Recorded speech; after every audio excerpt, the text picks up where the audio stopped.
আসসালামু আলাইকুম। আমি মোহাম্মদ হাবিবুর রহমান।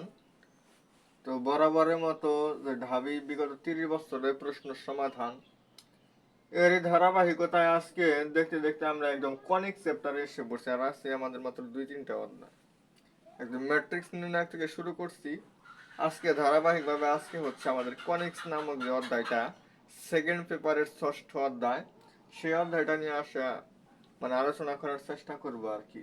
তো এই অধ্যায়ের 3টা পার্ট আছে আমরা জানি। একটা হচ্ছে পরাবৃত্ত, একটা হচ্ছে উপবৃত্ত, আর একটা হচ্ছে অধিবৃত্ত।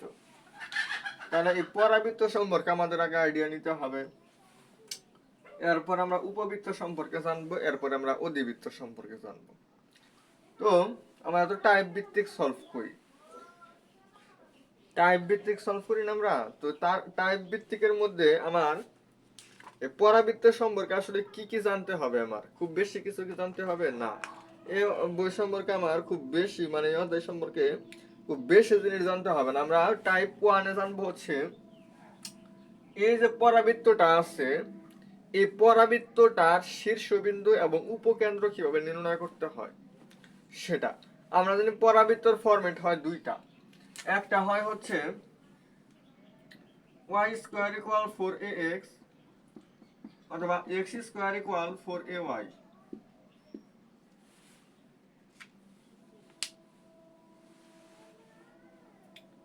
এই দুইটাই তো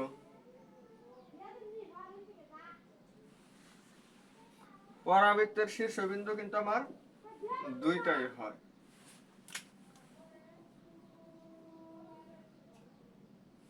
তাহলে একটা হচ্ছে y স্কয়ার ইকুয়াল 4ax অথবা x স্কয়ার ইকুয়াল 4ay। এখন আমার কথা হচ্ছে যে সমীকরণ যেটাই হোক না কেন, আমার শীর্ষবিন্দু অলওয়েজ মানে যদি এটা যদি হয় বা এটা হয়, যেটাই হোক না কেন শীর্ষবিন্দু কিন্তু আমার সেম হয়। এটার ক্ষেত্রেও আমার এটা, এটার ক্ষেত্রে ওইটা এরকম হয়।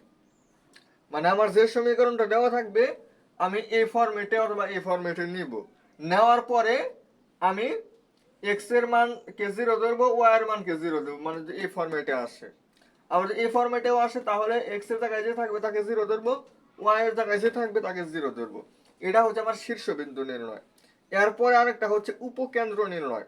উপকেন্দ্রটা হচ্ছে আমার আসলে এখানে কার পাওয়ার 1, এক্স এর পাওয়ার হচ্ছে 1।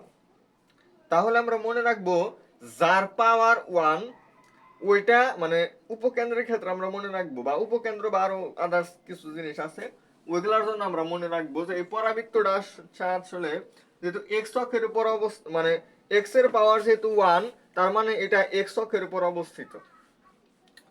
এক্স অক্ষের উপর অবস্থিত হলে তার ওয়াই কত হয়? 0। তার মানে এটা এ কমা 0, আর এটা হবে তার উল্টা। আশা করি আপনারা এই উপকেন্দ্র জিনিসটা বুঝতে পারছেন। তাহলে এ বলতে যেটা সাথে তুলনা করলে এখানে এই যে এই পয়েন্টে মানে এই বিন্দুতে যে জিনিসটা থাকবে সেটাই হবে আমার ভুজ, এবং অপরটা হবে 0। এখানে 0 আর অপরটা হবে এ। তাহলে এটার সাহায্যে আমরা শীর্ষবিন্দু নির্ণয় করতে পারি, আর এটার সাহায্যে আমরা উপকেন্দ্র নির্ণয় করতে পারি। আমাদের প্রথম টাইপটা এই দুইটা জিনিস নিয়ে আমি যে কয়টা জিনিস দিব, আমার কিন্তু নিয়ামক রেখার সমীকরণ, উপকেন্দ্র, পরিকেন্দ্র, তারপরে হচ্ছে আপনার লম্বের দৈর্ঘ্য, তারপরে বিভিন্ন জিনিস আছে না, আমাদের অনেক কিছু আছে। একটা পরাবৃত্ত সম্পর্কে মিনিমাম 12 থেকে 13টা আইটেম আছে। এই সবগুলো জিনিস কিন্তু আমার প্রয়োজন নাই। তাহলে আমরা 1 নাম্বার টাইপে কি জানবো? এই পরাবৃত্তের উপকেন্দ্র এবং শীর্ষবিন্দু নির্ণয়। তাহলে এই সূত্র দুইটা যখন আমি পারি তখন আমি একটা ম্যাথ আমি সলভ করে আপনাদেরকে দেখাবো। এই পরাবৃত্তের কি বলা হয় শীর্ষবিন্দু এবং উপকেন্দ্র, এই দুইটা আমাদের খুবই খুবই খুবই ইম্পর্টেন্ট। এই টাইপটা থেকে আমার মনে হয় যে প্রত্যেক বছর না আসলেও 1 বছর পর পরে একটা করে হয়তো উপকেন্দ্র না হয় শীর্ষবিন্দু আমাদের নির্ণয় করতে বলবে। তো আমরা এখন করব, তাহলে সেটা কিভাবে? আমার একটা সমীকরণ দিচ্ছে এরকম, y square plus 4x plus 2y -8 = 0, এটা আমাদের দিচ্ছে। এটা দিয়ে আচ্ছা 4 লেখাটা আসলে ওই রকম ভালো না, একদম কিরকম জানি স্পষ্ট না বোঝা গেলে তো আসলে সমস্যা, তাই না? তো এটা লিখলাম, বলছে যে পরাবৃত্তের সমীকরণ হচ্ছে এটা, মানে এটা হচ্ছে একটা পরাবৃত্তের সমীকরণ তারা বলে দিচ্ছে। দিয়ে বলছে যে এই পরাবৃত্তটা যে আমার দেওয়া আছে এটার শীর্ষবিন্দুটা কত হবে। তাহলে এটা আমি কিভাবে নির্ণয় করতে পারি? তাহলে এটাকে আমি যেহেতু ওয়াই এর উপর এ স্কোয়ার আছে, তার মানে এটাকে আমি ওয়াই স্কোয়ার ইকুয়াল 4ax এই ফরম্যাটে নিব।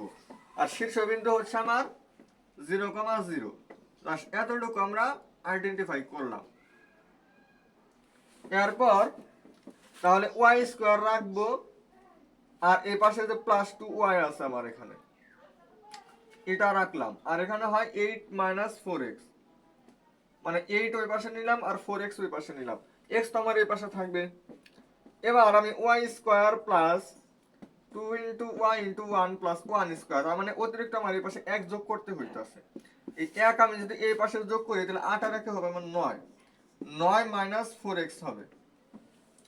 এরপর এটা আমি লিখতে পারবো y + 1 হোল স্কয়ার, আর এই পাশ থেকে যদি মানে x এর সাথে 4 আছে, 4 কমন নিব, তাহলে হবে 9/4 - x 1 * আমি দিলাম।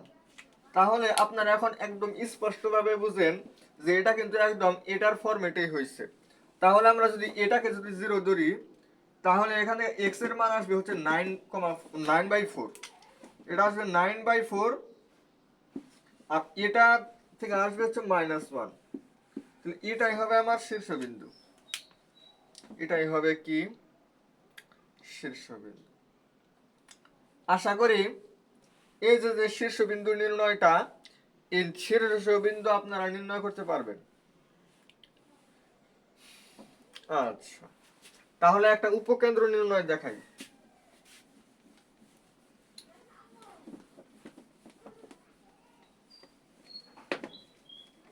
উপকেন্দ্র, খেয়াল করে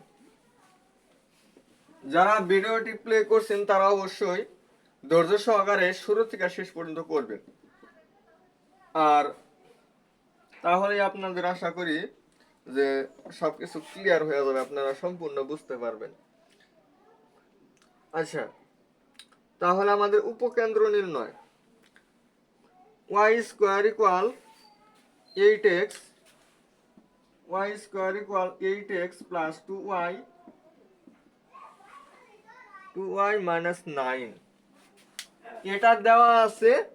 এটা হচ্ছে আমার উপকেন্দ্রর যে স্থানাঙ্কটা, সেই উপকেন্দ্র আমাকে নির্ণয় করতে বলছে। আচ্ছা, তাহলে এটা আমরা কিভাবে নির্ণয় করতে পারি শুধু দেখবেন। তাহলে এই যে 2y এই পাশে আনবো, -2y, এই পাশে 8x - 9, y স্কয়ার -2y আমি ওই পাশে 1 যোগ করব, তাহলে এটা হয় আমার y - 1 হোল স্কয়ার, এই পাশে হয় -8, মানে 8 কমন নিলে হয় x - 1, আর এই 8 কে আমি লিখতে পারি হচ্ছে আবার এরকম। তাহলে এটা আমার যেহেতু x এর পাওয়ার 1, তার মানে x অক্ষের উপর অবস্থিত, y 0, তাহলে y - y সমান যদি 0 ধরি, তাহলে এই ক্ষেত্রে আমার আসবে হচ্ছে 1, আর এই x সমান হচ্ছে a, x বলতে x - 1, আর a বলতে এখানে 2 কে বোঝানো হচ্ছে। x - 1 সমান যদি 2 হয়, তাহলে x সমান কত হচ্ছে 3, তাহলে এখানে বসাইলাম 3, তাহলে এটাই হচ্ছে আমার কাঙ্ক্ষিত অ্যান্সার। তাহলে এইভাবে আসলে আমরা একটা পরাবৃত্তের শীর্ষবিন্দু এবং উপকেন্দ্র এই সম্পর্ক জিনিসগুলো আমরা নির্ণয় করতে পারি। আচ্ছা, এরকম জিনিস আসলে আমাদের পরীক্ষা আসে। আমরা যে কয়েকটা ম্যাথ এখানে দেখতে পারতেছি সবগুলা ম্যাথই আসলে এরকমই, তবে একটু পার্থক্য আছে এখানে। মানে এটা আসলে কোন একটা টাইপের মধ্যে না, বাট আইসা পরে আর কি মাঝে মধ্যে এটা আসলে আমাদের বুঝতে হবে যে একটা সমীকরণ দিয়ে বলবে যে এটা আসলে কিসের সমীকরণ, এটা আমি একদম লাস্ট বুঝিয়ে দিবনি।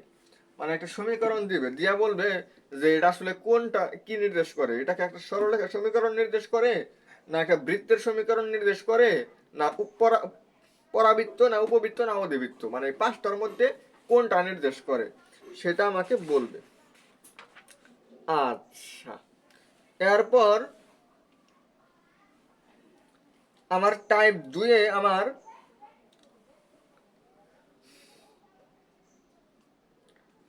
যে জিনিসটা খুবই ইম্পর্টেন্ট সেটা হচ্ছে উপকেন্দ্রিক লম্বের দৈর্ঘ্য।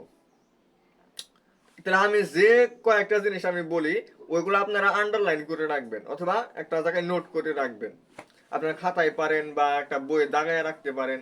তাহলে কি কি ইম্পর্টেন্ট আমার জন্য আমি যে জিনিসগুলো বলি ওইগুলো টিক দিয়ে রাখবেন। অনেকগুলা কনিক্সের সূত্র আছে, আমার সবগুলো লাগবে না।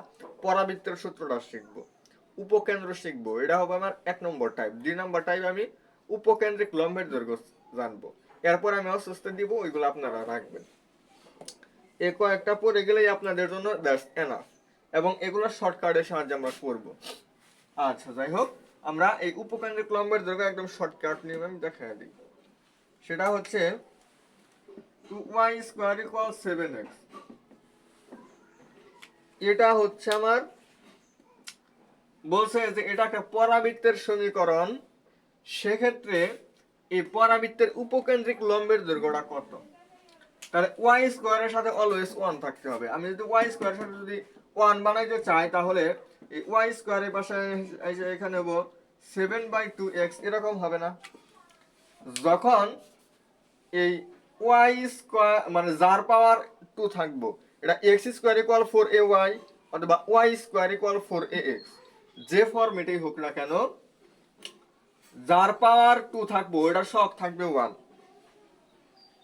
সেক্ষেত্রে অপর যার একটা চলক আছে x, এটার সাথে কি আছে 7/2, তাহলে এটাই হচ্ছে আমার উপকেন্দ্রিক লম্বের দৈর্ঘ্য। মানে যার পাওয়ার 2 তার সাথে অলওয়েজ 1 রেখে অপর চলকের সাথে যে থাকবে সেটাই উপকেন্দ্রিক লম্বের দৈর্ঘ্য। এটা হচ্ছে পরাবৃত্তের ক্ষেত্রে উপকেন্দ্রিক লম্বের দৈর্ঘ্য নির্ণয়ের শর্টকাট। তাহলে উপকেন্দ্রিক লম্বের দৈর্ঘ্য নির্ণয় আপনারা আশা করি পারবেন, আমাদের কোনো ফরম্যাটে নিয়ে কাজ করতে হবে না। যেমন আমি আপনাদেরকে আরেকটা দেখাই, এটাও আমাদের মানে এই দুইটা ম্যাথই আমাদের আসছিল। x² - 4x plus 12y minus 40 equal 0। এখন দেখেন এখানে x এর পাওয়ার হচ্ছে 2, তার জায়গায় 1, তাহলে x ব্যতীত আরেকটা চলক কে y, y এর সাথে কি আছে 12। এখন আপনাদের একটা কথা আমি বলি, এখানে এখানে আরেকটা কথা আছে, সেটা হচ্ছে এখানে যে অপর চলকের সহগ যে থাকবে সেটা কিন্তু ঋণাত্মকও হতে পারে, কিন্তু আমার অ্যান্সার কিন্তু ওটার পরম মান হবে, মানে অপর যে চলক থাকবে ওটার সহগের পরম মান। তাহলে যদি এখানে -12 থাকতো তাহলে 12 হতো, কারণ এটা বলা হচ্ছে উপকেন্দ্রিক লম্বের দৈর্ঘ্য, দৈর্ঘ্য কখনো ঋণাত্মক হতে পারে না। তাহলে এটার অ্যান্সার হচ্ছে 12। শেষ। তাহলে x এর পাওয়ার 2 মানে y এর সাথে কি আছে ওইটাই অ্যান্সার, আর y এর পাওয়ার 2 মানে x এর সাথে যে আছে ওইটাই উপকেন্দ্রিক লম্বের দৈর্ঘ্য। কার ক্ষেত্রে? পরাবৃত্তের ক্ষেত্রে। আচ্ছা, তাহলে আমরা 3টা জিনিস জানলাম, একটা হচ্ছে শীর্ষবিন্দু, একটা হচ্ছে উপকেন্দ্র, আর একটা হচ্ছে উপকেন্দ্রিক লম্বের দৈর্ঘ্য। এরপরে আমরা জানবো হচ্ছে এই জিনিসটা আমাদের জন্য অনেক ইম্পর্টেন্ট হবে। এটা হচ্ছে আমার টাইপ 3। এই টাইপ 3 হচ্ছে আমাদের নিয়ামক রেখার সমীকরণ। এই নিয়ামক রেখার সমীকরণটা থেকে আমাদের প্রশ্ন আসে। আচ্ছা, যাই হোক, এখানে বলা হচ্ছে y² = 12x, এটা নিয়ামক রেখার সমীকরণ। তো এটাকে আমি 4 × 3 × x দিতে পারি, তাহলে 4 এর সাথে কি আছে এটা, তাহলে x এবং 3 এই দুটো যোগ করলে ইকুয়াল যদি 0 হয় এটাই হবে আমার নিয়ামক রেখার সমীকরণ। আশা করি বুঝতে পারছেন। মানে নিয়ামক রেখার সমীকরণ নির্ণয়ের সূত্র হচ্ছে যদি y স্কয়ার ইকুয়াল 4ax হয় সেক্ষেত্রে x প্লাস a ইকুয়াল 0, আর যদি x স্কয়ার ইকুয়াল 4ay হয় সেক্ষেত্রে y প্লাস a ইকুয়াল 0। এই ফরম্যাট ইউজ করে আমরা, এই সূত্র ইউজ করে আমরা মানে একটা পরাবৃত্তের নিয়ামক রেখার সমীকরণ আমরা নির্ণয় করতে পারি। এগুলো আসলে শর্টকাট না, এগুলো আমরা রিটেনেও, মানে আমাদের যে রিটেন যা আসবো এই রিটেন পরীক্ষায় যদি এই সমস্ত জিনিস চায় তা আমরা এই সমস্ত সূত্র দিয়ে কিন্তু করব। এগুলো আসলে কোনো শর্টকাট না, শর্টকাট হচ্ছে যে ওইটা, ওই যে উপকেন্দ্রিক লম্বের দৈর্ঘ্য যে জিনিসটা দেখাইলাম ওইটা হচ্ছে শর্টকাট। তো আশা করি নিয়ামক রেখার সমীকরণ আপনারা পারবেন। আরেকটা নিয়ামক রেখার সমীকরণ সম্পর্কে আমি আরেকটা ম্যাথ আপনাদেরকে দেখাই দিই। হ্যাঁ, তবে আপনারা আরেকটা জিনিস মনে রাখবেন, যেটা আমি কয়েকটা টাইপ ধরে আমি খেয়াল করছি, সেটা হচ্ছে সব দুইটাই পড়া লাগবো। মানে এটা হচ্ছে ইম্পর্টেন্ট বেশি, y স্কয়ার ইকুয়াল 4ax, এটার যে ফরম্যাট গুলো আছে এটা ইম্পর্টেন্ট বেশি, আর এটা হচ্ছে একটু কম ইম্পর্টেন্ট। এটা একটু বেশি ইম্পর্টেন্ট, এটা একটু কম ইম্পর্টেন্ট। এটা আপনারা একটু মানে রিয়ালাইজ করে এটা আপনারা দেখবেন যে এটার ক্ষেত্রে যে সূত্রগুলো আছে এগুলা মনে রাখার চেষ্টা করবেন বেশি, আর এটা থেকে আসে তবে খুব কম। নিয়ামক রেখার সমীকরণ থেকে আজ পর্যন্ত কোনোদিন এটা আসে নাই, এটাই আসছে।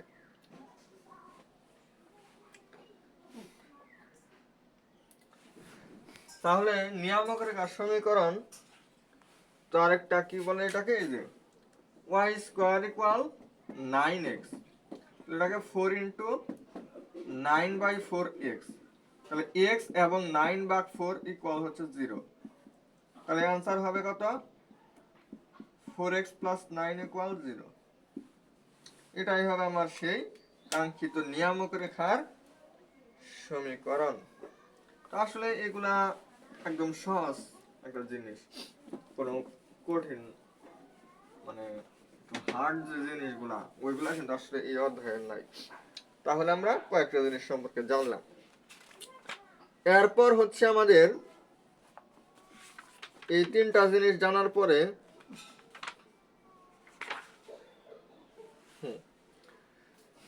যেমন এই যে এইগুলা আমি আপনাদেরকে দেখাই,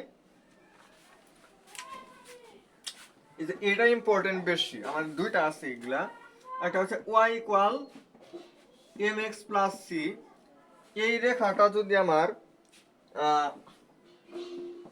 x স্কয়ার ইকুয়াল 4ay,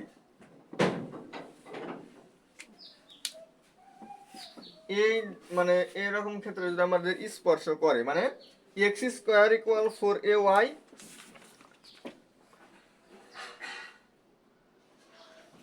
দুইটা দিয়ে আমাদের ম্যাথ আসছে, আমরা দুইটাই রাখবো। তাহলে এই রেখাটা আমরা যদি এটাকেও স্পর্শ করতে পারে, অথবা y স্কয়ার ইকুয়াল 4ax এটাকেও আমাদের স্পর্শ করতে পারে। বুঝাইতে পারছি বিষয়টা? মানে এই একটা রেখা, এই একটা রেখা আমার এই সমীকরণকেও স্পর্শ করতে, মানে এই পরাবৃত্তকে স্পর্শ করতে পারে, অথবা এই পরাবৃত্তকেও আমার স্পর্শ করতে পারে। তবে আপনারা যে জিনিসটা মনে রাখবেন সেটা হচ্ছে, যদি এই দুটার ক্ষেত্রে যদি হয় y equal mx plus c এবং x স্কয়ার ইকুয়াল 4ay, সেক্ষেত্রে আপনার এখানে যে আমার আপনার c আছে, যদি c চলকের মান যদি আপনার না দেওয়া থাকে, যদি বলে যে এই c চলক এখানে যে c আছে এটার মান কত, সেক্ষেত্রে আপনারা বের করবেন হচ্ছে c equal minus a m square. এটা হচ্ছে আমার সির মান নির্ণয়। এবং যদি বলে স্পর্শ বিন্দু, স্পর্শ বিন্দুটা কত, সেটা হবে 2am, এ এম স্কোয়ার,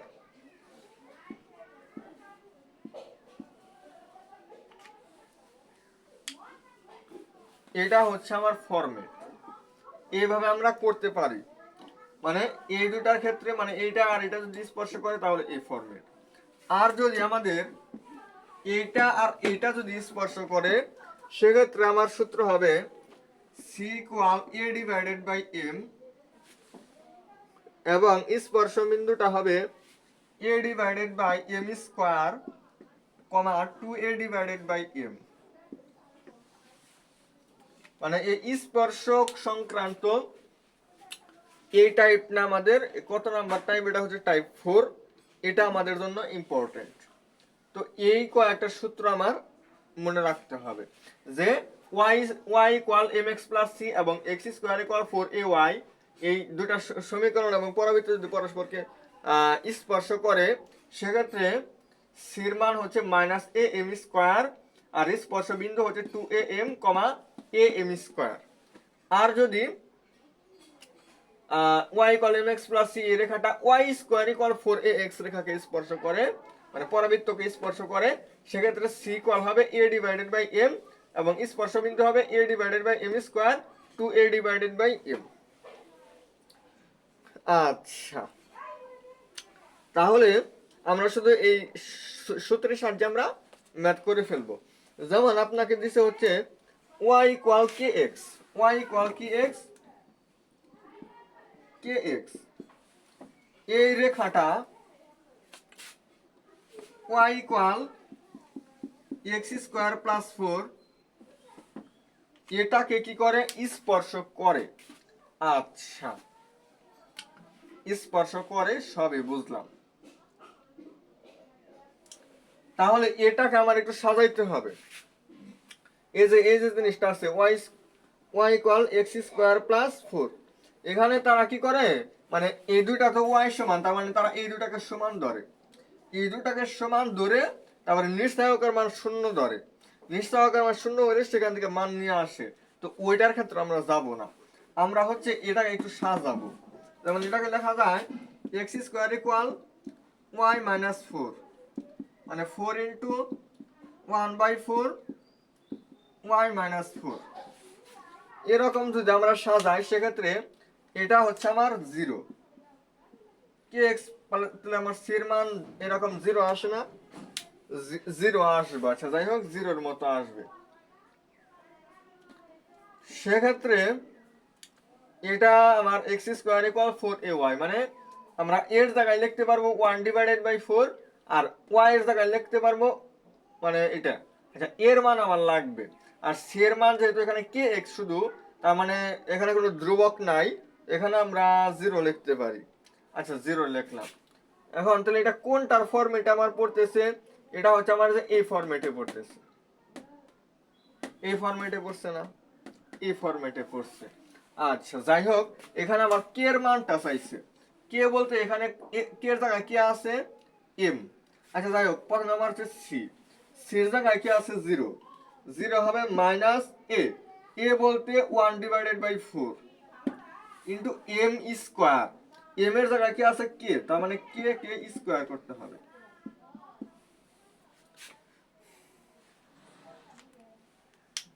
কে কে যদি আমি স্কোয়ার করি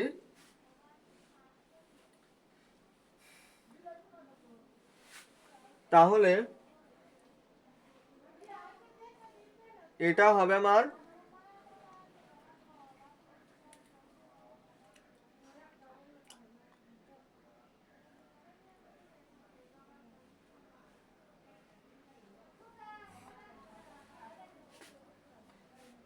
আমাদের কোথায় যেন একটু মিস্টেক হইতাছে। আসলে তো আমরা সূত্রগুলো সব ঠিকই লিখছি, তারা আসলে যে জিনিসটা এখানে সলভ করছে আমি যতটুকু দেখতে পারতেছি, আসলে এটাকে তারা আসলে একটা এই যে এরকম সমীকরণটা যে দেওয়া আছে y ইকুয়াল kx এবং y equal x square plus 4, একটার উপর স্কয়ার থাকলে কি এটাকে পরাবৃত্ত হয় না? তো এটা আমরা যদি পরাবৃত্ত দিয়ে যদি আমরা এটা করি তাহলে আমাদের অ্যান্সারটা ওইরকম ভাবে আসে না, কারণ এখানে 4 এই পাশে একটা গুণন হবে এবং 1 এই পাশে সে ভাগ হলো। যাই হোক, আমার k স্কয়ার মান 0 হয়, মানে k এর মানও আমার 0 আসে। কে এর মান 0 আমার অপশনের মধ্যে নাই। আচ্ছা যাই হোক, সেক্ষেত্রে আমরা এটা একটা বক্ররেখার সমীকরণ ধরে নিব। আর বক্ররেখার সমীকরণের ক্ষেত্রে ওই যে মানে আসলে এই কনসেপ্টটা আমি জানি না আসলে এটা কোথায় থেকে আসছে, যে এই দুইটা যদি সমান হয় সেক্ষেত্রে নিশ্চয়কের মান কিনা 0 হয়, ওই নিশ্চয়কের মান 0 ওইটা দিয়ে আমরা করে ফেলবো, তাহলেই এটা হয়ে যাবে। যাই হোক, এটা আমরা পরাবৃত্ত ধরে যদি করি তাহলে হবে না, আর যদি সরাসরি আমাদের পরাবৃত্তের সমীকরণ যদি দেওয়া থাকে তাহলে আমরা এই সূত্রটা অ্যাপ্লাই করে করতে পারবো। তবে এই সূত্র কিন্তু আমার অবশ্যই মনে রাখতে হবে, মানে একটা বক্র মানে একটার উপর স্কয়ার আছে একটার উপর স্কয়ার নাই, এরকম থাকলে আমাদের পরাবৃত্ত হতে পারে বক্ররেখাও হতে পারে। তো বক্ররেখার সমীকরণ হলে আসলে মিলবে না, আর পরাবৃত্ত হয় তাহলে মিলবে। আচ্ছা যাই হোক, যেমন এই যে এটা আমরা আসলে যে সূত্রটা সাহায্যে করতে পারি, y equal 2x plus b এবং y square equal 16x। 16x কে লেখা যায় 4 ইন্টু 4 ইন্টু x। তাহলে এই দুইটা জিনিস পরস্পরকে স্পর্শ করে। y equal mx plus c যদি y স্কয়ার 4ax কে স্পর্শ করে সেক্ষেত্রে c ইকুয়াল হচ্ছে a ডিভাইডেড বাই m। এটা হচ্ছে আমার ফর্মুলা। আচ্ছা, এটা আমার ফর্মুলা। এই ফর্মুলাটার মধ্যে আমাকে বলা হচ্ছে যে b এর মান কত, b এর জায়গায় আসলে কি আছে, c আছে, তাহলে c এর জায়গায় আমি b লিখতে পারি, আর a এর জায়গায় আছে হচ্ছে 4, m এর জায়গায় আছে হচ্ছে 2, তার মানে আমার অ্যানসার হচ্ছে 2। তো এইভাবে আমরা করতে পারি। তো এই টাইপটা আসলে আমাদের একটু গুরুত্বপূর্ণ টাইপ বলা যায়। তো পরাবৃত্ত সম্পর্কে আমার মনে হয় যা কিছু বললাম, আমি কি কি বলছি, তাহলে আমাদের পরাবৃত্ত শেষ। পরাবৃত্ত সম্পর্কে আমাদের যতটুকু ধারণা প্রয়োজন ততটুকু আমি বলছি। আমাদের পরাবৃত্ত শেষ, এখন আমরা শুরু করব উপবৃত্ত। পরাবৃত্ত সম্পর্কে আমাদের কি কি জানতে হবে? প্রথম হচ্ছে শীর্ষবিন্দু। শীর্ষবিন্দু কিভাবে নির্ণয় করতে হয়, উপকেন্দ্র কিভাবে নির্ণয় করতে হয়, উপকেন্দ্রিক লম্বের দৈর্ঘ্য কিভাবে নির্ণয় করতে হয়, নিয়ামক রেখার সমীকরণ কিভাবে নির্ণয় করতে হয়, আর একটা রেখা একটা পরাবৃত্তকে স্পর্শ করলে বা একটা বক্ররেখাকে স্পর্শ করলে সেক্ষেত্রে মানগুলা কিভাবে নিয়ে আসতে হয়, এই কয়েকটা টাইপ যদি আমি পারি তাহলে আমার পরাবৃত্ত শেষ। পরাবৃত্তের এখানে কিন্তু উপকেন্দ্রিক লম্বের দৈর্ঘ্য আছে, অক্ষরেখার সমীকরণ আছে, এরকম আরো অনেক কিছু আছে আর কি। তো ওইগুলা কিন্তু আমার কোনো কিছু লাগবে না, ওইগুলো আমার কোনো কিছু প্রয়োজন নাই। তো এখন আমরা যাব হচ্ছে, আমরা 5টা টাইপের মাধ্যমে আমরা পরাবৃত্তকে একদম শেষ করে ফেলছি। তো এখন আমরা চলে যাব হচ্ছে উপবৃত্ত। লিখি উপবৃত্ত।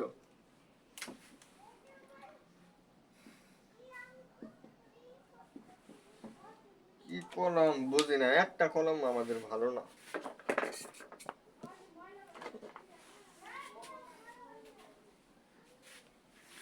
যাই হোক, আমাদের উপবৃত্ত সম্পর্কে আমার এটা আমাকে এখানে প্রথম টাইপে যে জিনিসটা দিয়েছে সেটা হচ্ছে আমাকে একটা সমীকরণ দিয়ে বলছে যে এটা আসলে কিসের সমীকরণ, ওই যে আমি বলছিলাম না, এটা আমি একদম শেষে দেখাই দেবো, এটা থাক।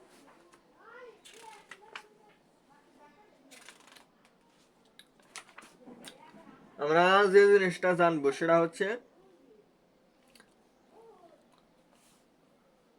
আমার খুবই খুবই ইম্পর্টেন্ট, এটা আমি টাইপ নম্বর 1 দিলাম। মানে পরাবৃত্তের ক্ষেত্রে 5টা টাইপ ওরা আলাদাভাবে শেষ হয়েছে, উপবৃত্তের ক্ষেত্রে আমার টাইপ 1। এই জিনিসটা আপনারা খুবই খুবই ইম্পর্টেন্ট, খুবই খুবই সুন্দরভাবে শেখার চেষ্টা করবেন। সেটা হচ্ছে উৎকেন্দ্রিকতা নির্ণয়। উৎকেন্দ্রিকতা, যেখানে সবথেকে কঠিন ম্যাথটা আমি আপনাদেরকে দেখাই। একটা হচ্ছে যে উৎকেন্দ্রিকতা নির্ণয়ের ফর্মুলাটা কি সেটা আমি আপনাদেরকে আগে বলি। আমার সমীকরণটা যদি x square divided by a square plus y square divided by b square এরকম, এটা ইকুয়াল 1 হবে। এটাই তো আসলে আমাদের একটা উপবৃত্তের সমীকরণ। তো উপবৃত্তের সমীকরণটার মধ্যে আমার দুই ভাবে হতে পারে, একটা হচ্ছে এরকম, কোনটা হয়েছে সেটা আমাকে দেখতে হবে। মানে হয়তো এ বড় হবে, না হয় বি বড় হবে, দুইটার সমান হবে না, দুইটার সমান হবে না। হয়তো এ বড় হবে, না হয় বি বড় হবে। যদি এ বড় হয় তার মানে ইকুয়াল হবে কে বড় আমার এ। এ বড় মানে এ স্কোয়ার আসবো নিচে, বি স্কোয়ার যাবো উপরে, যে বড় সে নিচে থাকবে। মানে এটার ক্ষেত্রে হচ্ছে আমার এ বড়।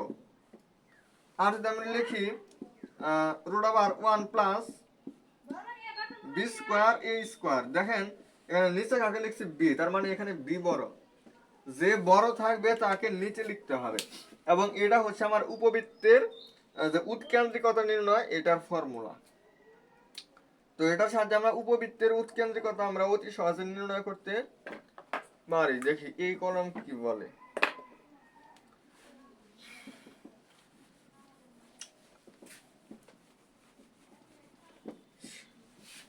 তাহলে আমরা উৎকেন্দ্রিকতা এটার আমরা সূত্র শিখলাম। এখন আমরা উৎকেন্দ্রিকতা মানে আমি যে টাইপগুলা বলি ওইগুলা টিক দিয়ে রাখবেন। তাহলে আমি প্রথমে কি দিছি উৎকেন্দ্রিকতা, আবার যখন যেটা দিব ওইটা মনে রাখবেন। তো একটা জিনিস আমার এরকম আসছিল যে একটি উপবৃত্তের উপকেন্দ্রিক লম্বের দৈর্ঘ্য বৃহদক্ষের দৈর্ঘ্যের অর্ধেক। তাহলে আমরা উপকেন্দ্রিক লম্বের দৈর্ঘ্য সাপোজ এখানে আমরা এ কে বড় ধরে নিব, তাহলে 2b square divided by a, এটা হচ্ছে বৃহদক্ষের দৈর্ঘ্য 2a, এটার অর্ধেক। তার মানে এটাকে যদি আমি 2 দ্বারা গুণ করি তাহলে এই দুইটার সমান হবে, এই দুইটা কি হবে আমার সমান হবে। মানে এই উপকেন্দ্রিক লম্বের দৈর্ঘ্য হচ্ছে এটার অর্ধেক আছে, মানে এটা যে আছে তার অর্ধেক হচ্ছে এটা। তাহলে এটা যেহেতু অর্ধেক, এটাকে যদি আমি 2 দ্বারা গুণ করি তাহলে এটা আর এটা আমার সেম হয়ে যাবে, সমান হয়ে যাবে। তো এখন আমাকে বলছে উৎকেন্দ্রিকতা কত, এটা আমি কাটা দিব, বি স্কোয়ার আর এই পাশে আমি দেবো এ স্কোয়ার, আর 2 ওই পাশে যায় না হবে হাফ। তাহলে b square divided by A square, এটার মান কত পাইলাম আমরা হাফ। এখন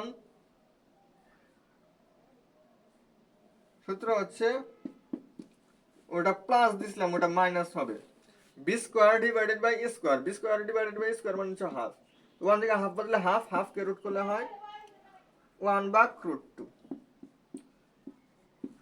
এখানে আমি প্লাস দিছিলাম সূত্র লেখার সময়, এটা আপনারা একটু ঠিক করে নেবেন। আসলে এটা কেন জানে আমার শুধু বারবার ভুল হয় অনেক সময়। যোগাযোগকরণের দিন হয়েছিল, আরো কোন যেন হয়েছিল, বুঝি না কাহিনী কোথায় থেকে কি হয়। আরেকটা সমীকরণ আপনাদেরকে আমি দেখাই যে এটা থেকে আমরা উৎকেন্দ্রিকতা নির্ণয় করব।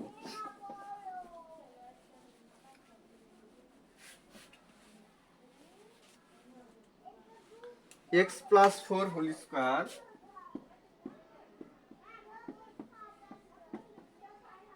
একশো, y minus 2 whole square divided by 64 equal হচ্ছে 1। আচ্ছা, এটা হচ্ছে আমার একটা উপবৃত্তের সমীকরণ। এই সমীকরণটা থেকে আমার নির্ণয় করতে হবে x এর নিচে কে থাকে, a থাকে। 100 আর 64 মধ্যে কোনটা বড়, 100 বড়, তার মানে a স্কয়ার বড়। এর আমার উৎকেন্দ্রিকতার ফর্মুলা হচ্ছে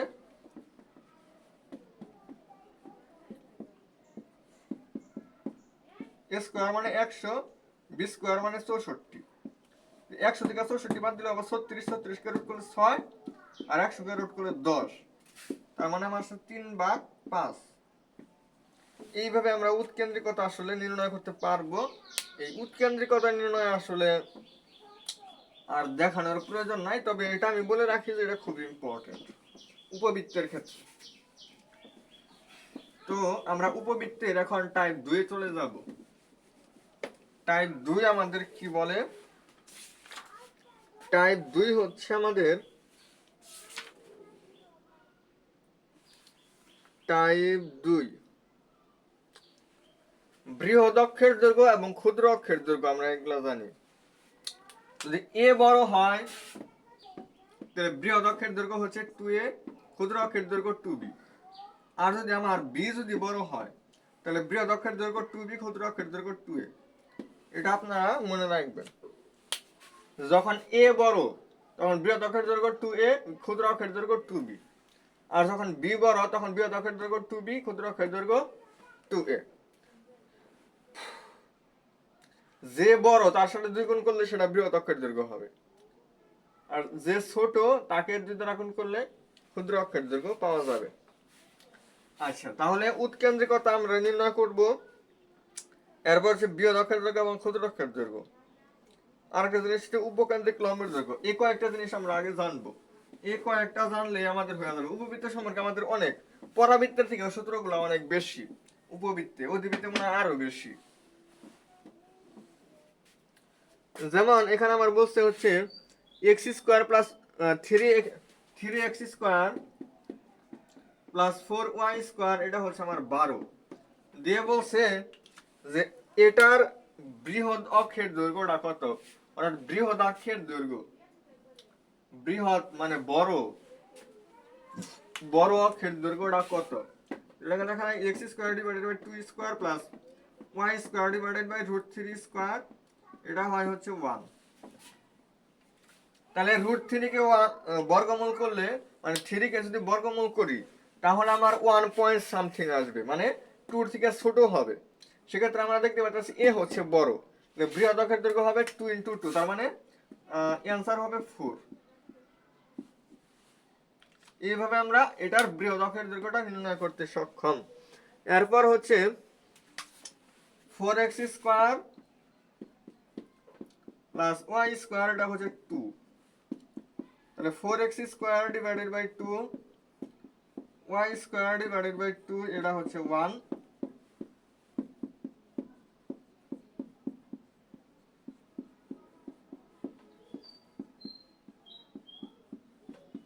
এই যে ফরম্যাটে নিয়ে নিচ্ছি আমরা। ফরম্যাটে নিলে আমরা দেখতে পারলাম যে এখানে কে বড়, আপনারা বলেন তো এখানে কে বড় হবে। আপনারা দেখা মনে করতে পারেন যে আসলে এগুলো খুব কঠিন। আমরা নির্ণয় করব কিভাবে যে আসলে কোনটা বড় কোনটা ছোট। স্বাভাবিক সংখ্যা হলে তাও বোঝা যায়, এই ভগ্নাংশ তার মধ্যে আবার রুট চিন্তা করা যায়। তো রুট টুর ফর্মুলা হচ্ছে 1.14 মনে হয়, এরকম সামথিং আর কি। আর এটা মানে 1 পয়েন্ট, যেহেতু এটা 1 এর থেকে বড় হয়, তো 1 এর থেকে 1 এর থেকে বড় সংখ্যা দিলে এটা 1 এর থেকে ছোট হবে, তার মানে এটা 1 এর থেকে ছোট, এটা হচ্ছে 1 এর থেকে বড়। তার মানে এই রুট টু হচ্ছে আমার বড় হবে। রুট টু যখন বড় হয় তখন আমরা উৎকেন্দ্রিকতা নির্ণয়ের সূত্র অ্যাপ্লাই করব হচ্ছে যখন বি বড়, তাহলে 1 minus B square divided by A square. তাহলে 1 মাইনাস বি স্কোয়ার মানে কত, 2, আর এ স্কোয়ার মানে হচ্ছে 1/2। তাহলে 1 মাইনাস হাফ, হাফ কেজি দ্বারা ভাগ মানে 0.5 কেজি দ্বারা ভাগ হলে 0.25, মানে 1 ডিভাইডেড বাই 4। 4 থেকে 1 ভাগ হলে 3 ডিভাইডেড বাই 4, মানে √3/2। তো এটা হচ্ছে আমার উৎকেন্দ্রিকতা আমি নির্ণয় করলাম। যদি আমার উৎকেন্দ্রিকতা নির্ণয় করতে বলে তাহলে আমি এইভাবে নির্ণয় করব। আর হচ্ছে আমাকে এখানে বলা হচ্ছে যে বৃহৎ অক্ষের দৈর্ঘ্য কত।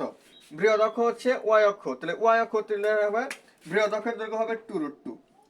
আবার এখানে বলছে ক্ষুদ্র অক্ষের দৈর্ঘ্য কত, ক্ষুদ্র অক্ষ হচ্ছে 1/√2, তাহলে 2 × 1/√2 মানে হচ্ছে, এটা হচ্ছে ক্ষুদ্র অক্ষের দৈর্ঘ্য, এটা হচ্ছে বৃহৎ অক্ষের দৈর্ঘ্য, আর এটা হচ্ছে উৎকেন্দ্রিকতা। তাহলে আমি সবগুলোই আপনাদেরকে নির্ণয় করে দিচ্ছি। তাহলে আমাদের উপকেন্দ্র মানে কি বলা হয় এটাকে, উপবৃত্ত সম্পর্কে উৎকেন্দ্রিকতা, বৃহৎ অক্ষের দৈর্ঘ্য, ক্ষুদ্র অক্ষের দৈর্ঘ্য, উপকেন্দ্রিক লম্বের দৈর্ঘ্য, এই কয়েকটা জিনিস আমার জানতে হবে। এরপরে দেখে আর কি জানা প্রয়োজন হয় আমি লাস্টে আমি সামারি করে দেব। আপনাদের এগুলা নিয়ে কোনো টেনশন করতে হবে না।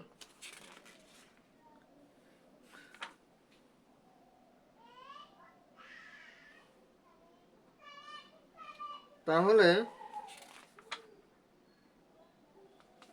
দেখেন আমি খুব বেশি কিছু পড়াইছি উপবৃত্ত সম্পর্কে, আমি শুধু দেখাইছি হচ্ছে উৎকেন্দ্রিকতা, বৃহৎ অক্ষের দৈর্ঘ্য এবং ক্ষুদ্র অক্ষের দৈর্ঘ্য। সাথে একটু ব্যাকআপের জন্য আপনারা উপকেন্দ্রিক লম্বের দৈর্ঘ্য মানে এ বড় হইলে 2b² আর বি বড় হইলে 2a² বি, এই কথা কয়েকটা মনে রাখলে আপনার উপবৃত্ত শেষ। মানে পরাবৃত্তর ক্ষেত্রে যে কয়টা জিনিস জানতে হয়, উপবৃত্তের ক্ষেত্রে ওই কয়েকটা জিনিস আমার প্রয়োজন নাই জানার জন্য। তাহলে এখন আমরা চলে যাব হচ্ছে অধিবৃত্ত।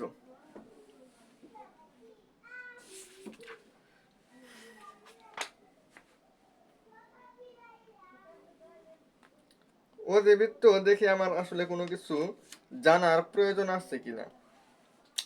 আমার মনে হয় ক্লাস আর আগামী 5 মিনিটের মধ্যে আমি শেষ করে দিতে পারবো। ওই সেম জিনিসই, সেম জিনিস বলতে আমার অধিবৃত্তের ক্ষেত্রেও আমার এই উৎকেন্দ্রিকতা, অধিবৃত্ত, যারা উপবৃত্ত পারে তাদের কাছে অধিবৃত্ত কিছুই না। মানে উপবৃত্তের ক্ষেত্রে যে কয়টা জিনিস জানা লাগে, অধিবৃত্তের ক্ষেত্রে আমার সেই কয়েকটা জিনিস জানলেই আমার হয়ে যায়। তাই এটা আসলে আমি ডাবি ইউনিট যেহেতু করতেছি, মানে ওই জায়গায় আসলে যে প্রশ্নগুলা মানে যে টাইপগুলো থেকে প্রশ্ন আসে ওইগুলো দেখাইতেছি। তাহলে দেখেন আসলে খুব বেশি পড়া লাগে না একটা ভার্সিটি চান্স পাওয়ার জন্য। অধিবৃত্ত এখানে আবার প্রথমে উৎকেন্দ্রিকতা, ওই আগে যে সূত্রটা লিখছিলাম ওইটা, মানে এটা সমীকরণটা হয় হচ্ছে x² / a² - y² / b² = 1। সেক্ষেত্রে আমার a হচ্ছে বড়, a বড় হয়।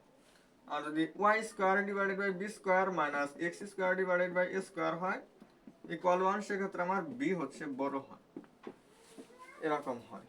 আর এটার ক্ষেত্রে আমার ফর্মুলা হচ্ছে e² / √1 প্লাস a বড় তাহলে a² b²। আর এটার ক্ষেত্রে হয় যেহেতু b বড়, এই ফর্মুলা ইউজ করে আমরা আগে মানে যে সমীকরণে দেওয়া থাকুক আমরা আগে এই ফরম্যাটে অথবা এই ফরম্যাটে নিব, নেওয়ার পরে আমরা শুধু এই সূত্রটা অ্যাপ্লাই করব। তাহলে আমার উৎকেন্দ্রিকতা নির্ণয় করা শেষ, উৎকেন্দ্রিকতা লাগবে না। আপনারা এখন যেহেতু উপবৃত্তের উৎকেন্দ্রিকতা নির্ণয় করছে, সুতরাং অধিবৃত্তের উৎকেন্দ্রিকতা আপনারা নির্ণয় করতে পারবেন। তাহলে উৎকেন্দ্রিকতা আমার জানতে হবে। উৎকেন্দ্রিকতার পরে হচ্ছে আমার ওই যে বলছিলাম না যে উপকেন্দ্রিক লম্বের দৈর্ঘ্য, এটা কিন্তু আমাদের আসলে ইম্পর্টেন্ট। ম্যাথ খুব একটা আসে না, তবে কোনো সময় আয়সা পড়তেও পারে, ব্যাকআপের জন্য আর কি মনে রাখতে হবে। তো অধিবৃত্তের ক্ষেত্রে আমার একটা উপকেন্দ্রিক লম্বের দৈর্ঘ্য নির্ণয়, এটা আমার একবার পরীক্ষায় আসছিল, D7 কলেজে আসছিল। 7 কলেজে মানে ঢাবি অন্তর্ভুক্ত, যেহেতু ঢাবি অধিভুক্ত কলেজ ওইগুলা কিন্তু আসলে ঢাবির স্যাররাই প্রশ্ন করে। ওইখানে যে প্রভাষক যারা আছেন গণিত ডিপার্টমেন্টের, তারা কিন্তু এই প্রশ্নগুলা গণিতের টুকু করে, যারা পদার্থ ডিপার্টমেন্টের আছে তারা পদার্থ করে। তো যাই হোক, এখানে তারা একটা সমীকরণ দিচ্ছে হচ্ছে x² - 8y² = 2।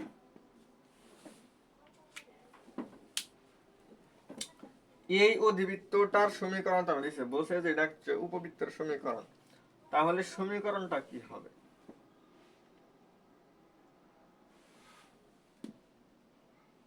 এটা সমীকরণ উপকেন্দ্রিক লম্বের দৈর্ঘ্য। তাহলে এখানে কে বড়, যার আগে পজিটিভ চিহ্ন, এক্স এর আগে পজিটিভ চিহ্ন, তাহলে এ হচ্ছে বড়, এ বড় হবে এখানে। তাহলে আমরা ওই যে ওই ফরম্যাটে নিব x² / a² - y² / b² = 1, এই ফরম্যাটে নিয়ে তাহলে উপকেন্দ্রিক লম্বের দৈর্ঘ্য যেহেতু এ বড় তাহলে হবে 2b² / a, শেষ। তাহলে এগুলো আপনারা করতে পারবেন। তাহলে এই উপকেন্দ্রিক লম্বের দৈর্ঘ্য আমরা জানলাম। এরপর হচ্ছে আমরা যখন উপকেন্দ্রিক লম্বের দৈর্ঘ্য যখন আমরা জানি, তাহলে আমাদের শেষ, আর কিচ্ছু জানা লাগবে না।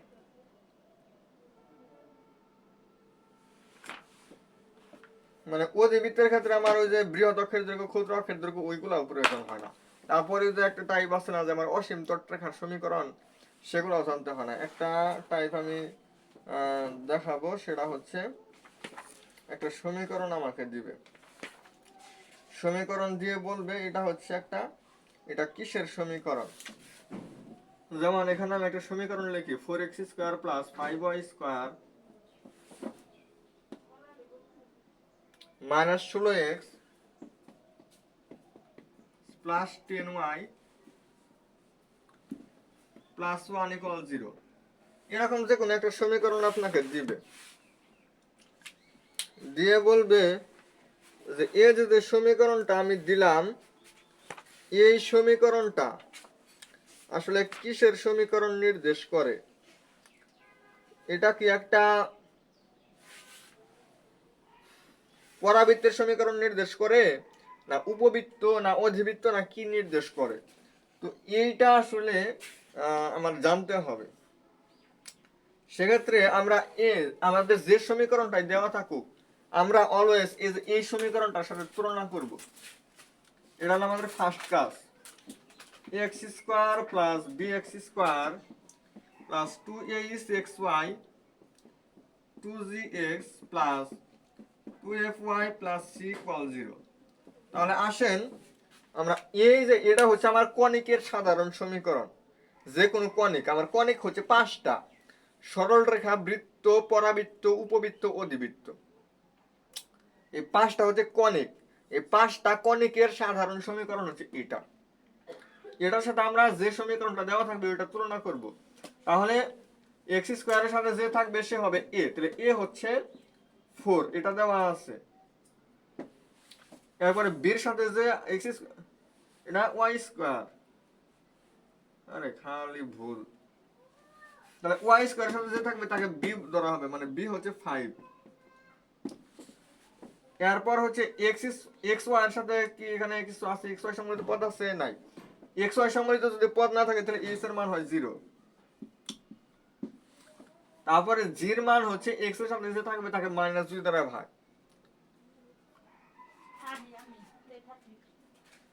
না, 2 দ্বারা ভাগ করতে হবে আমার। তো এটা হয় -8। আমার g এর মান আসে হচ্ছে -8, f এর মান আসে হচ্ছে 5, আর c এর মান আসে হচ্ছে আমার 1। তো এরকম যে কয়েকটা মান সম্ভব আমার এরকম আসবে। এই মানগুলো আসার পরে আমার ফার্স্ট যে কাজটা করতে হবে, অনেকজনের অনেক শর্টকাট দেখাইতেছি না, আমি একদম রিটেনের জন্য দেখাইতেছি যে ওইভাবে আসলে আপনারা করবেন, তা নাহলে অনেক সময় একটু চেঞ্জ হয়ে যায়, মিলে না আর কি। তো আপনারা একটা নির্ণায়ক বের করবেন, যেটা হচ্ছে A H G H B F G F C. এই নির্ণায়কটার মান বের করবেন। এটা আমি সাপোজ ডেল দ্বারা প্রকাশ করলাম। তাহলে এই নির্ণায়কটার মান আমরা যখন বের করব, আমরা নির্ণায়কের বিস্তৃতি তো পারি, ম্যাট্রিক্স নির্ণায়কে শিখছি। এটার নির্ণায়কের মান আমরা বের করব, মানে এর জায়গায় কত বসবে, 4 বসবে, এইচ এর জায়গায় 0 বসবে, জির জায়গায় -8 বসবে, যেখানে যেটা বসানোর দরকার বসাবো, বসে নির্ণায়কটার মান বের করব। নির্ণায়কের মান যদি আমার 0 হয়, নির্ণায়কটার মান যদি আমার কি হয়, 0 হয়, তাহলে এটা হচ্ছে একটা,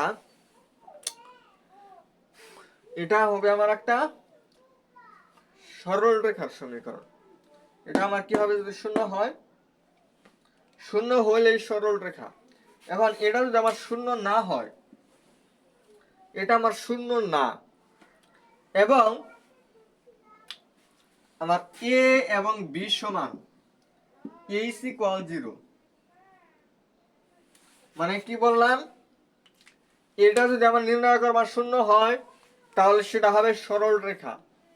আর এটা 0 না, সাথে a এবং b সমান, সাথে h ইকুয়াল 0, এই তিনটা কন্ডিশন যদি মিলে তাহলে সেটা হবে বৃত্ত। আবার আমি উপরে লিখি, এটা 0 না, তারপরে হচ্ছে h² মাইনাস ab ইকুয়াল 0। এটা 0 না এবং এটা ইকুয়াল 0, তাহলে সেটা হবে পরাবৃত্ত। সেটা কি হবে? পরাবৃত্ত। এবং H square minus A B, এটা যদি শূন্যের থেকে যদি ছোট হয়, এটা যদি শূন্যের থেকে ছোট হয় তাহলে সেটা হবে উপবৃত্ত। এটা শূন্য না, এবং H square minus A B এটা শূন্যের থেকে বড়, সেক্ষেত্রে এটা হবে অধিবৃত্ত। এটা হচ্ছে মূল ফর্মুলা। এটা ইউজ করে আমরা মানে এই টেকনিকটা ইউজ করে এই যে এই নির্ণায়ক কোথায় কোনটা বসাইতে হবে, সেটা শূন্য হলে সরল রেখা, শূন্য না এ এবং বি সমান এইচ ইকুয়াল 0, সেটা হবে বৃত্ত। শূন্য না এবং এ ফর্মেটও আমার পড়তেছে না, এ এবং এইচ সমান হইতেছে না, এইচ এর মান 0 হইতেছে না, সেক্ষেত্রে আমরা এটা নির্ণয় করব। যদি দেখি যে এটা 0 হয়, এটা 0 হয়েছে মানে এটা পরাবৃত্ত। আবার এটাও শূন্য হয় নাই, এই দুইটাও মিলতেছে না, এটা সমান শূন্য হয় নাই, শূন্য থেকে ছোট হয়েছে উপবৃত্ত, আর শূন্য থেকে বড় হয়েছে মানে অধিবৃত্ত। তাহলে এইভাবে আমরা বের করব। আর সবাই একটু শর্টকাটের জন্য যেটা বলতে বলে যে যেহেতু এটা কনিক অধ্যায় থেকে আসছে, সো এটা হয়তো পরাবৃত্ত হবে না, উপবৃত্ত হবে না, অধিবৃত্ত হবে, মানে সরলরেখা আর বৃত্ত হওয়ার কোনো সম্ভাবনা নাই। সেক্ষেত্রে যদি দেখেন যে একটার উপরে দুইটার উপরে স্কোয়ার না, দুইটা চলকের উপরে স্কোয়ার আছে, অনেকজনের শর্টকাট হিসেবে বলে, সেটা আমি বলে দিই। যদি যে কোনো একটার উপরে স্কোয়ার থাকে তাহলে এটা পরাবৃত্ত।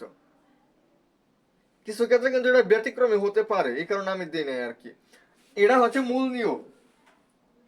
কেউ যদি শর্টকাট দিয়ে যদি করেন সেক্ষেত্রে উত্তর মিলতেও পারে, নাও মিলতে পারে। তাও আমি বলে দিই, যেহেতু বিভিন্ন স্যার এটা বলে, যদি যে কোনো একটার উপরে স্কোয়ার থাকে তো এটা পরাবৃত্ত। আর হচ্ছে এ এবং বি যদি একই চিহ্ন বিশিষ্ট হয় তাহলে উপবৃত্ত, আর ভিন্ন চিহ্ন বিশিষ্ট হয় তাহলে অধিবৃত্ত। এটা অনেকজনে বলে, তো এটা আমি বলে দিলাম। তাহলে কি বললাম আমি, যদি দুইটার উপরে স্কোয়ার আছে, দুইটার উপরে স্কোয়ার এবং এ এবং বি দুটা একই চিহ্ন বিশিষ্ট, একই চিহ্ন বিশিষ্ট মানে উপবৃত্ত। আর যদি বিপরীত চিহ্ন বিশিষ্ট তাহলে হলো অধিবৃত্ত।